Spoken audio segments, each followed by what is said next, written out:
Chapter 8, Try it, you'll like it. Luke 2:15 through 20 says, When the angels returned to heaven, the shepherds said to each other, Let's go right now to Bethlehem and see what's happened. Let's confirm what the Lord has revealed to us. They went quickly and found Mary and Joseph and the baby lying in a manger. When they saw this, they reported what they had been told about this child. Everyone who heard it was amazed at what the shepherds told them. Mary committed these things to memory and considered them carefully. The shepherds returned home, glorifying and praising God for all they had heard and seen. Everything happened just as they had been told.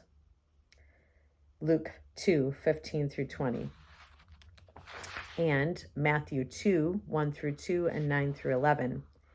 After Jesus was born in Bethlehem in the territory of Judea, during the rule of King Herod, Magi came from the east to Jerusalem. They asked, Where is the newborn king of the Jews? We've seen his star in the east, and we've come to honor him. And look, the star they had seen in the east went ahead of them until it stood over the place where the child was. When they saw the star, they were filled with joy. They entered the house and saw the child with Mary, his mother. Falling to their knees, they honored him. Then they opened their treasure chests and presented him with gifts of gold, frankincense, and myrrh. Matthew 2:1 through 2 and 9 through 11. The shepherds gave a few hours of their time to the baby Jesus. The wise men gave a few years. I have never heard a preacher say that the wise men worshiped better or gave more. Rather, we celebrate and worship with both the shepherds and the wise men. Each group worshiped in their own way. As a pastor, I have found it comical over the years how many people have been reticent to follow Jesus because they were sure he would call them to move to Africa and live in a mud hut. I assure them that God is far more creative than that. The call to love our neighbors is at least as challenging as a move to another continent, and it's the same call for everyone. We will all love our neighbors in a different fashion, but we are all called to love our neighbors as ourselves.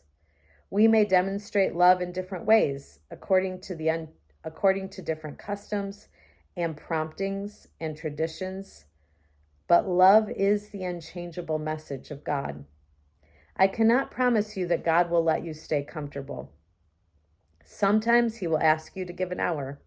Sometimes he will ask you to give a year. Always, he asks you to give your time and your heart. Once at Easter, our then new children's director planned an evening event for families where they could walk through the last week of Jesus. I had a few other things happening at that time and was tempted to let it pass, but I'm a huge believer in stories that connect with all our senses. I wanted to support these type of ministries at our church, so I agreed to be a guide. Towards the end of the journey, one room had been decorated to look like a tomb. Dark brown paper, sculpted pathway, and no lights on in the room. 2 preschool-aged children walked into that tomb looking for Jesus and turned back with wide eyes and joyous faces to announce to the rest of the group that Jesus was not there. His body was gone. What an amazing privilege I had to be a part of the spiritual aha moment in the lives of those children. I didn't have to give a lifetime commitment to children's ministry. I was honored to play a part in God's message to them for just a few hours. My friend Pam had a similar experience. She didn't even sign up to help, but her husband did. She decided to tag along and realized that the role of tour guide was more fun than she imagined. With theater background and a flair for the dramatic, Pam stepped up to guide the groups around. As we talked about it afterwards, she said, I don't do children's ministry, but that was fun. It was like it was a role made just for me. If we do something like that again at church, I'm definitely going to volunteer. As we seek to actively love others, one-time commitments serving a specific purpose allow us a unique way to connect. We all need a change from time to time. We all need a chance to get outside our comfort zone or where we think we are comfortable, to be with people in new ways. God can use short-term projects to help us connect with others, change our perspective, and possibly even introduce us to a ministry we had never considered. Don't let the routines of life keep you from God's project purposes for you and your community. The wise men embarked on a longer mission than the shepherds. When they saw a new star appear in the sky, a once-in-a-lifetime event called them to go. Their mission was to follow the star and find a king. Now, I like treasure hunts and geocaching, but my attention for such things doesn't last more than a couple of hours. According to Matthew 2:16, the wise men journeyed for approximately 2 years to find this child. They knew what their mission was. They followed the star. I find it interesting that they also used their common sense. They figured if a new king was born, he would probably be the son of an existing king. When that did not go exactly according to plan, they set an example for us of listening carefully for instruction from above and pursuing a different way to accomplish a mission.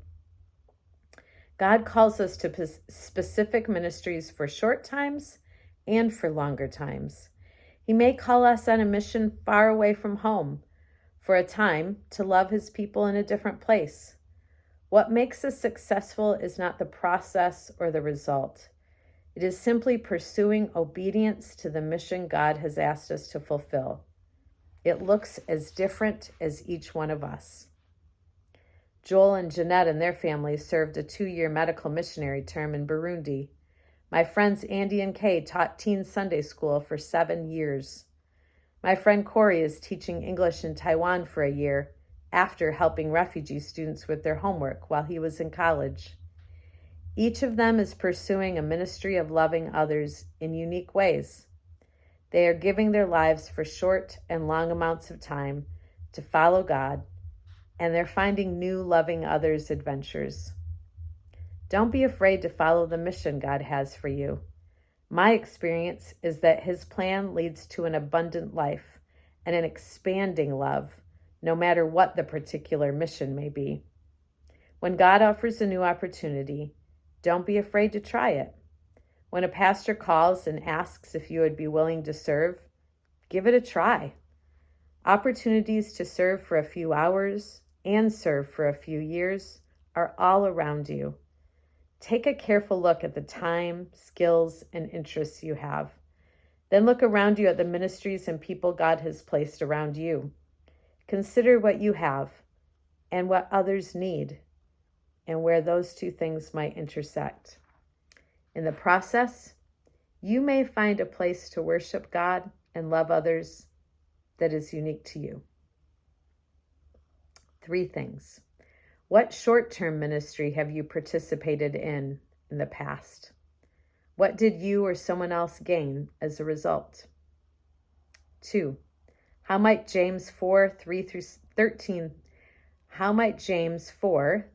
through 17 guide us in thinking about giving our time for God's purposes? 3. Discuss ways that you use to determine what projects or ministries to participate in and what things you do not. Final thought. We can embrace new ways of connecting with others by participating in short and long-term commitments that change us and others.